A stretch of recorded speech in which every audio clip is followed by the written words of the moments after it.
r/nosleep. Posted by you/JillGoodwin 1990. I found a journal washed ashore at the beach. What I read will give me nightmares the rest of my life.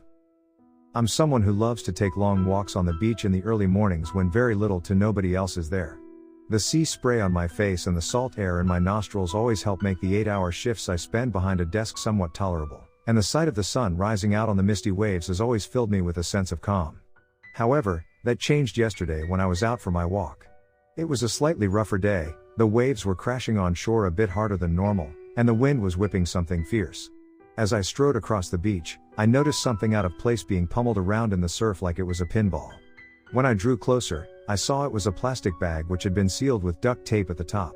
Inside was what looked like a book of some sort, and driven by curiosity, I waded into the waves up to my ankles to retrieve it. When I got back to my car, I managed to open the bag and found that the book was actually somebody's journal, as stated by the inscription on the inside of the cover. It declared it belonged to a man named Anthony Hodgson, as part of an ocean-crossing sailing trip from almost 20 years ago. As I was late for work, I didn't read any more of it, and instead, tucked it into my briefcase for safekeeping. I figured I could find out more information later on that night and try and return it to its rightful owner. When I got home that night, I immediately took the journal out and began reading excitedly. However, as I got further and further towards the last entry, my intrigue and excitement crumbled to dust, and it was replaced by some of the strongest dread and horror that I have ever felt. I wasn't sure what to do with it once I finished reading. There's not much I can do.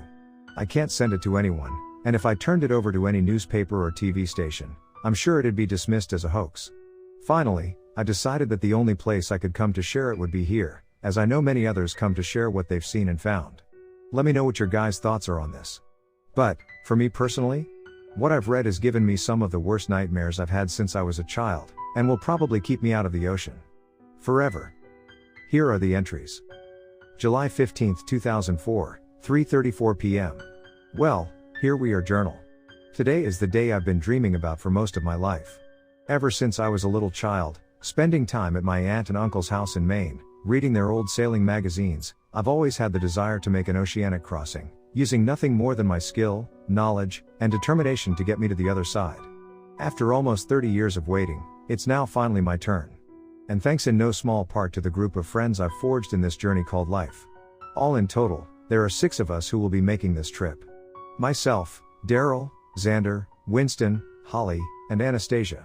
It was Xander's idea for us to begin saving and pooling together our money to purchase a sailboat over 12 years ago, and now, I sit in my cabin on what took what seems like an eternity to attain. Her name is the Lunging Leone, a 52-foot Sparkman and Stevens yawl from 1950, and God, is she one of the most beautiful things I've ever seen. And for something almost 55 years old, she looks as good as the day she first entered the water. We're currently docked at a pier in Boston, and I can hear the others loading the final crates of supplies and barrels of diesel fuel on board. Tomorrow, we will sail at the crack of dawn from here, with our bow squarely aimed for none other than jolly old England. I've done the calculations, and if we can average between 10 to 15 knots with the wind, it should be no more than a week and change to make it there. Almost 3,000 nautical miles of the Atlantic lie between us, and the end of a journey that we will remember for the rest of our lives. I would love to keep writing, maybe even wax a bit poetic about this undertaking, but I can hear the others calling to me to help them, so this is where I have to end this entry. For a first one, and as someone who's never written in one of these things, I don't think it was that bad. Write later. July 16, 2004, 11:17 a.m. Good morning, journal. We are officially on our way. We woke up at just a little after 6 in the morning, and after a last few consultations of our charts, and farewells with the harbor master, we cast off our lines, and used the diesel engine to motor out of Boston Harbor. Once we were clear of the last marker buoy, we killed it, and opened up the sails. I'm happy to report that the second they did, the wind blowing from the west caught them, and we shot off like a bullet from a gun. Currently, according to the readout, we're sailing along at a pleasant 9 knots. Not what we were hoping for, but still adequate.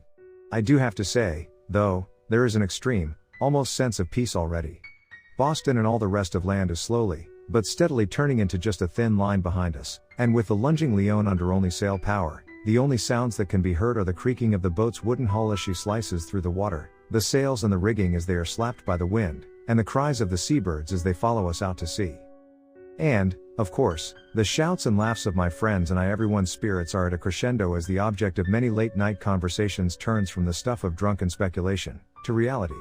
I should point out that everyone on board has a job to do. Daryl and Winston are the two with the most practical knowledge on sailing, as they've actually sailed from Washington State down to Baja 4 or 5 years ago as part of a competition. They'll serve as the captain and the navigator for our trip. Thank God for them, or we'd be in way over our heads here.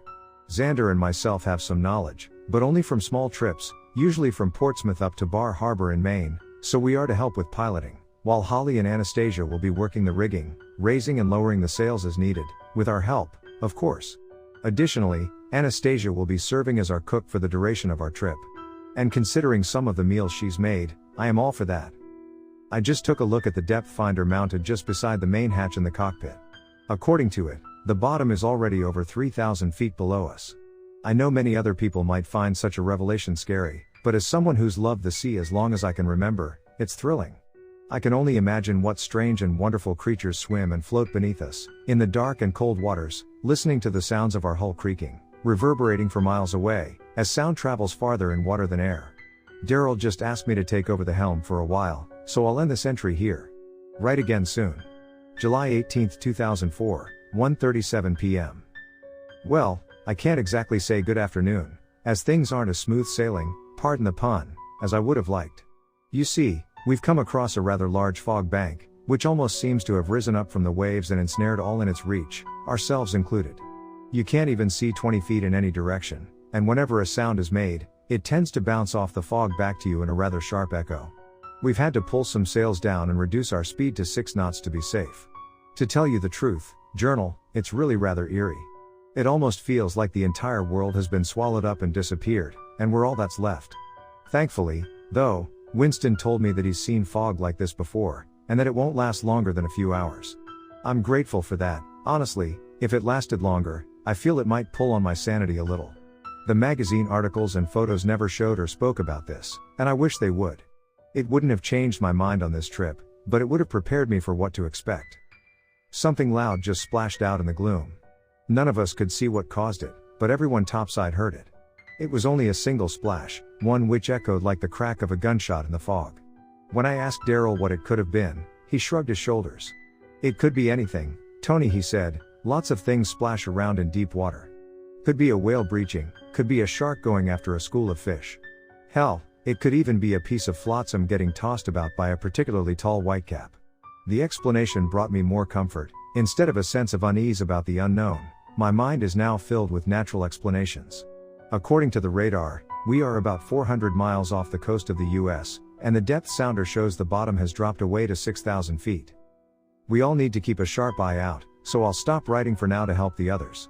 Write again soon. July 19, 2004, 1:17 a.m.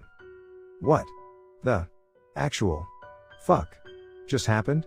Not even 4 hours ago, myself, Xander, and Holly laid down to get some sleep, as we've worked out a schedule where we sleep 3 at a time, changing out during the night to allow the other team to rest.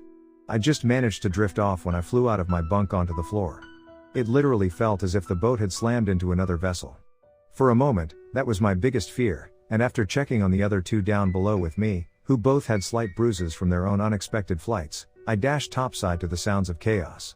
Winston and Daryl were shouting back and forth to each other in confusion, and I could hear Anastasia moaning somewhere closer to the bow.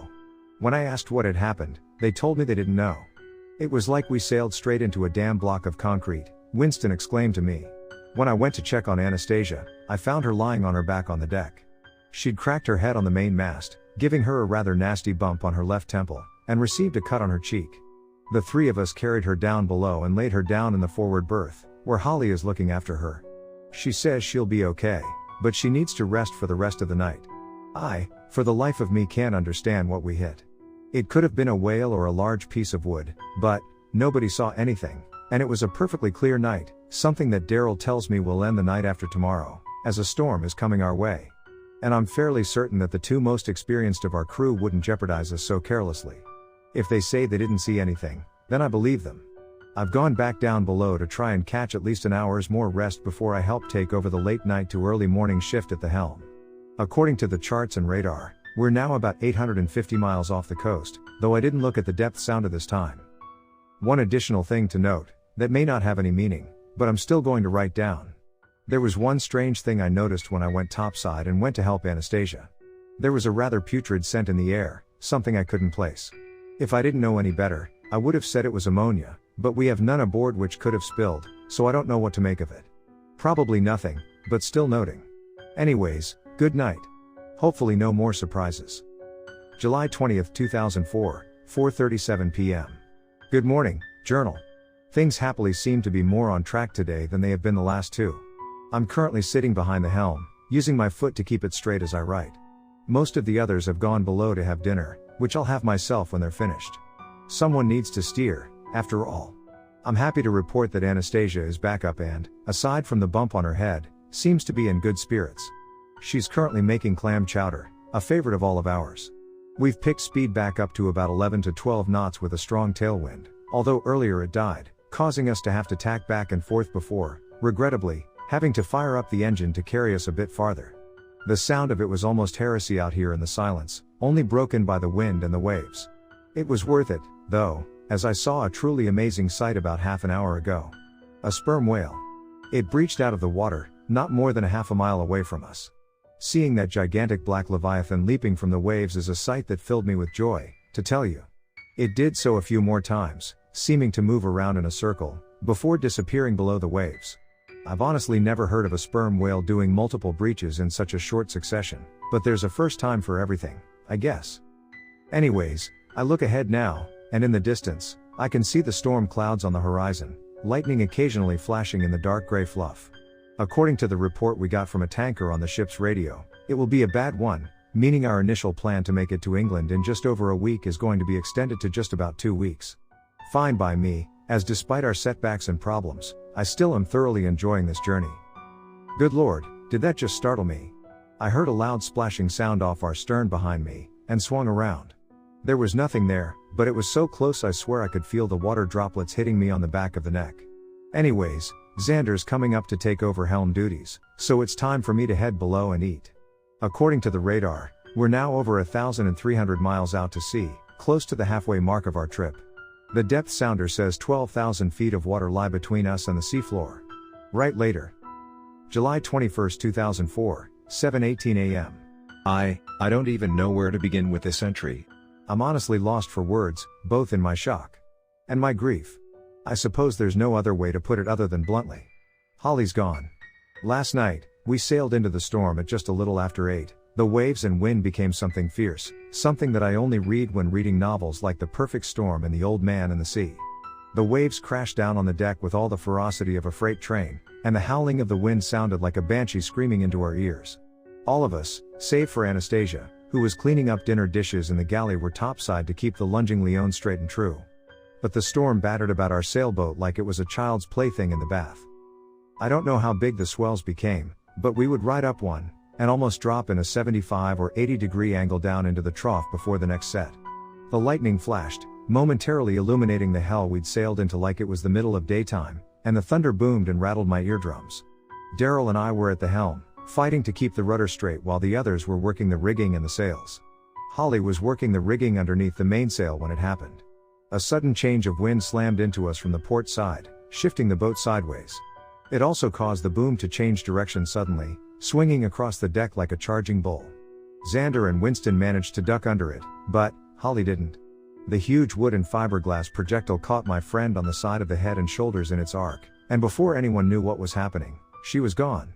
Knocked over the railing and into the churning waves. For a moment as we panicked and looked around us, I thought I saw her in a flash of lightning, about 15 yards behind the boat, waving her arms and her mouth open in a scream as she bobbed in the waves, kept afloat by her life jacket. But when the next flash came, not even 4 seconds later, I saw nothing. We couldn't turn around in the storm, not unless we wanted to swamp ourselves and sink. We could do nothing but helplessly sail away from our friend. Xander hasn't been able to stop crying. Holly and he were an item, and losing his life partner has destroyed him in a way I can only imagine. The waves have lessened some since, but our boat has taken major damage. Both the radio and radar have been damaged in the storm, making any kind of call for help impossible, as well as knowing our exact location. To make matters worse, there seems to be something wrong with the propeller for the diesel engine, as when we discovered some tears in the mainsail, we lowered them to repair and continue under engine power. But, though the engine roared, we didn't move at all. Daryl says he'll check it out once the storm lets up a little more. For now, all happiness of this trip has flooded out of all of us. Now it's marked by the loss of one of us. I just honestly want to get to England at this point. We'll write later. July 21, 2004, 3:13 p.m. The storm finally abated enough for Daryl to check on the prop. As the waves petered out, and we seemed to move into the eye of the storm, he donned a pair of flippers and a mask, and jumped overboard to inspect it. When he popped his head above the waves, his face bore a look of confusion and worry. Treading water beside the boat, he told us that the prop had been sheared half off by something. The one remaining blade had been bent so that it couldn't turn anymore, but the rest was just gone. I remember his exact words. I've sailed for 15 years, and I've never seen something like that happen in open water. You usually have to run aground to do damage like that. Unnerved myself, I asked him to come back aboard. As he swam back to the swim ladder on the stern, I swear I saw something below the waves. A shape darker than the rest of the ocean, one that seemed to move on its own power, slowly rising up towards us. Whatever it was, it looked big. I fully admit, when I saw that dark shape, I couldn't help but reach over the transom and grab Daryl by the arm, almost wrenching him out of the water. It's beyond ridiculous, I know, but given our recent events, I feel on edge. Hell, we all do. Now, I sit behind the helm in the cockpit as I watch Anastasia and Xander try and sew up the torn sails. I hope they'll do good progress soon. I want to be out of this area before nightfall. And more unnerving is the fact that that ammonia-like smell is back. This time, Winston smelled it as well, holding his nose and complaining about that god-awful stench. We looked around, but saw nothing. I'm beginning to regret being the one who thought this trip of ours up over a decade and a half ago. Right later. July 21, 2004, 6:13 p.m. Daryl's gone. What the fuck, what the actual fuck is going on? Just before dusk fell, he came back topside, in one arm holding a waterproof flashlight, in the other, a brand new propeller. He told us that he'd brought a spare along in case of any emergency, and we felt a wave of relief wash over us that we'd be able to get moving. The storm wall was fast approaching, and Xander and Anastasia hadn't finished mending the sails yet. He also had a yellow pony bottle, which he pushed the regulator into his mouth, and after picking up a wrench, put on his flippers and mask, and slipped back overboard. We all saw his light click on, and he slipped out of sight underneath the boat. Every couple of seconds, we saw a burst of bubbles break the surface as he breathed out, and a quick flash of his flashlight swing around. For a few minutes, we felt the tension ease up, and despite the grim mood from Holly's death, Winston told us a joke about sharks and a razor-lined surfboard which made us laugh a bit. But then, that jovial mood deflated as quickly as a bully popping a kid's party balloon. Hey, what's going on? We all heard Anastasia cry, and we looked over the railing down into the water. Daryl's light was dancing about as if he was turning rapidly around from one side to the other, the air bubbles coming in faster streams. Then, two things happened in rapid succession. The first was that the beam from his light disappeared. It was as if he'd just snapped it off. 1 second it was there, whipping around, the next it was gone. And the second was that a huge stream of bubbles came to the surface at once. It was only for a second, and then nothing. We waited and waited, the seconds drawing into minutes, but our friend, and one of our 2 leaders never resurfaced. It was as if he'd never even been there. We debated for a few minutes about having someone else go into the water, and after many refusals, I finally relented and grabbed a mask. I wouldn't be going in all the way, though. I would just drop down the swim ladder enough to see under the boat, and that was it. As it stepped down and felt the freezing water touch my feet, I felt goose pimples rise all over my arms and legs. I couldn't understand why, but I felt my primal flight or fight instincts kicking in as I stuck my head in the water and shone another flashlight around. I saw no sign of him. The water under the boat was completely empty of life. No fish, no sharks, nothing. And no Daryl. I swung my head around, looking off into the gathering gloom, but still saw nothing. As I turned and looked down into the depths, however, I swear I saw a flash of changing color. It could have been a trick of the ocean, but I swear I saw one patch turn from dark blue, almost black, to a very dark maroon. That was enough to make me yank my head out of the water and climb back up from the swim platform. He's not there, I said to the others. He's just disappeared. We all agreed then that nobody else would enter the water. We'd take our chances being battered around by the storm. Currently we've started the bilge pumps before it reaches us. I can hear them roaring away in the recesses of the hull as I sit at the galley table and write this. And, I can't help but feel a creeping sense of dread as I close my eyes and recall that dark shape I thought I saw. Plus the changing color I swear I saw in the deep. But, I can't let myself lose my cool. We all need to keep a level head if we hope to get back to dry land. I'll write again soon. I hope to God it's with better news. July 23, 2004, 2:30 a.m. If you gaze too long into the abyss, you'll find the abyss also gazes back at you. That may not be the exact quote, but who gives a damn? Not when you've looked into the eye of a monster. Still, I should tell what happened. The storm reached us that night, and all throughout it and much of the next day, we were battered by it. I thought so many times that the wooden hull would break apart, dropping us all into the monstrous waves and stinging rain. But, somehow, she stayed afloat. It's true what they say, they don't make them like this anymore. As daylight broke, though, the storm increased in its ferocity, and we were forced to venture topside to steer the boat into the waves to keep from capsizing. Myself, Xander, and Winston went up after donning life jackets. We told Anastasia to stay below for her own safety. When we emerged, it was like stepping directly into hell. The rain tore at our faces, and the wind almost completely drowned out the sound of our voices. Lightning pierced the dark, and we worked with our remaining flashlights to raise what little sails we had left whole, and then began to try and steer towards what our compass and charts indicated was England. We had no idea how far we were from it, or how blown off course the storm had shoved us, but we had to try. For 3 hours, we were battered and beaten, but we seemed to make headway. That was when a familiar sensation struck our boat. The same concrete slamming sensation as before, making it feel as if we'd come to a dead stop in the waves, which began to wash hard down into the cockpit. Thankfully the main hatch was closed, so no water got down below. What the hell did we hit? I heard Winston shout to be heard over the howling wind. Hell if I know. Xander called back to him, and I saw his flashlight beam shine down into the water. I don't see his voice cut off. You don't see what? Winston yelled back, but there was no answer from him. Feeling a piercing fear seize me, I shone my own flashlight beam up to where he'd been, near the bow. It illuminated him, still kneeling and clutching at the railing, staring down into the sea. Xander, what the hell's the matter with you? I screamed as loud as I could. Slowly, he turned to look up and back at me. What I saw made me feel as if the blood in my veins had been replaced with ice. I have never seen Xander even a tiny bit afraid before. We always said he was the most courageous out of our group. But, now his face had turned a shade of pale I thought only corpses could hold, and his eyes were about as wide as they could get. His hand holding his flashlight trembled. As I looked, I smelled that putrid stench once more. This time, though, it was overpowering.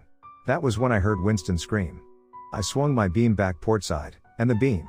Oh, good God Almighty, the beam landed on a scene that, however much longer am I alive, I'll see whenever I close my eyes. Winston was still there, but, so was something else.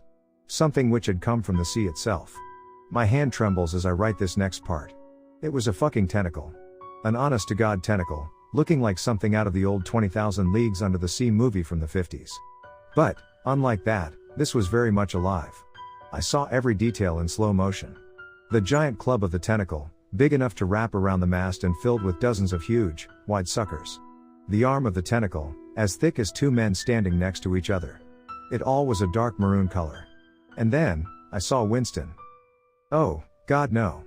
The tentacle had wrapped around my friend with the strength of 7 boa constrictors, squeezing him so tightly I saw his face turn red, even in the biting wind and rain. He feebly pressed his hands to it, trying in vain to push it away. And then, as quick as one of the bolts of lightning flashing overhead, he was gone. It was so quick I only saw it as a blur, hearing a gigantic splash as he was yanked below the waves. I forgot all about steering the boat and scrambled for the side in some misguided and foolish attempt to save him. I shone the light's beam down into the dark waters. And fuck me running, do I wish I hadn't. Because it shone directly into an eye. An inhuman eye the size of a wall clock. One which looked back at me with a cold and predatory gaze. The pupil contracted in the light, and it shot back underneath the boat. To the other side. Xander. I turned to scream for my other friend to get away from the railing. But, he was already gone. I hadn't even heard him get taken over the wind and the rain. His flashlight rolled around on the deck near where he'd been kneeling. But he was gone. That's when I saw another tentacle rise above the railing a few feet in front of me. It felt around on the deck, seeming to move by a sense of touch as it searched for its next meal. For me, all courage left me, and I abandoned anything topside and dashed below. I slammed the hatch closed behind me and locked it, knowing full well if it really wanted to, The tentacles could easily rip it off its track. Anastasia was shaking when I ducked down below and saw her. She'd been looking through the side windows and seen what had happened to the other two. To Winston, her husband. As much as I was terrified, I went to her. I held her in my arms to console her, and we sat there, sitting on the hardwood floor, listening to the sickening sounds of the tentacles moving underneath us over the hull and breaching the waves to search the deck. After a while, it stopped. The storm lessened a little, the waves ceasing their merciless battering of our boat. Anastasia finally drifted off to sleep in my arms, and I carried her to the forward berth. She needs sleep. So do I, but I can't bring myself to fall asleep. I know I'll be haunted by nightmares of that tentacle and I. And I know it's still there. I can still smell that ammonia scent, even through the closed windows and hatch. For now, though, I'll just curl up on the galley seats. I don't know what else to do. There's nothing else I can do. Who gives a fuck about the date? This will be my final entry in this journal. I don't even know how many days we've drifted aimlessly on the waves anymore. The storm finally passed, and the waves have remained relatively calm ever since. If it weren't for knowing what lies beneath them, I might almost call it peaceful.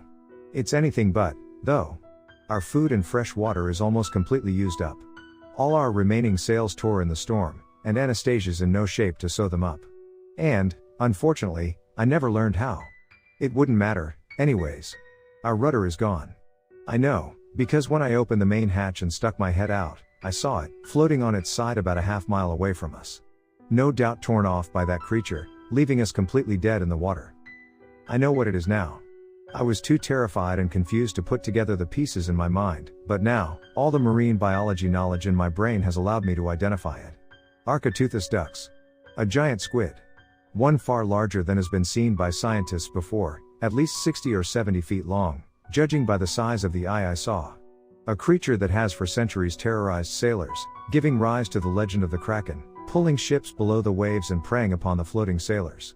So many marine biologists and historians said that the stories of ships being pulled down to their doom were conjecture, wives' tales. I can confidently say that they're absolutely full of shit. The stories were right on the money.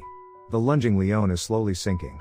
The pumps gave out yesterday, both Anastasia and I heard them die. When I went topside to check on them, looking around as if I were a fucking owl to make sure I wouldn't be grabbed, and lifted the hatch to the engine compartment, I saw water in it. For a while, we tried bailing it out, but soon gave up. What's the point, anyways? We can't call for help, we can't escape in the dinghy lashed to the deck, as we'd be set upon by the beast.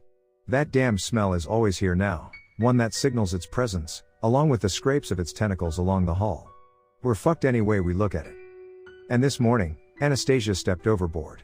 I don't think she could take the waiting anymore. I awoke just in time to see it. She'd become closed off since the day before, barely saying a word. I couldn't make out what she was thinking. But, I awoke, and saw the hatch to the cockpit was open.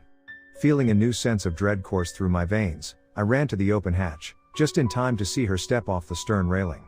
I heard the splash of her dropping into the water. The sound of the tentacles rubbing on the hull stopped. And then, nothing. Silence. I'm alone now. Well, not completely alone. That fucking thing is still there. The rubbing and scraping has started again. As I write this, the boat has sunk lower into the water. The entire transom is almost underwater, and as it bobs up and down in the waves, I can see it, sitting just below the surface behind the boat and waiting patiently. Staring at me with that cold, unblinking eye. It knows as well as I do that I don't have long. Which is why I'm going to place this journal into a bag after I'm finished writing this. I'll seal it with a roll of duct tape which floats around near my feet, and then I'll throw it overboard, as far away as I can. Maybe, with some luck, it'll wash ashore somewhere. So someone can know what happened to us. The transom is lower in the water now, and the tentacles are beginning to reach over into the cockpit. I'm going to stuff myself into the forward berth as far as I can, and shut the cabin door. If I'm lucky, maybe I'll drown before it can reach me. I don't want to be torn apart by that monster's beak. Like the others were. Please, whatever you do, beware the open ocean. Monsters, real ones, dwell out here. Goodbye.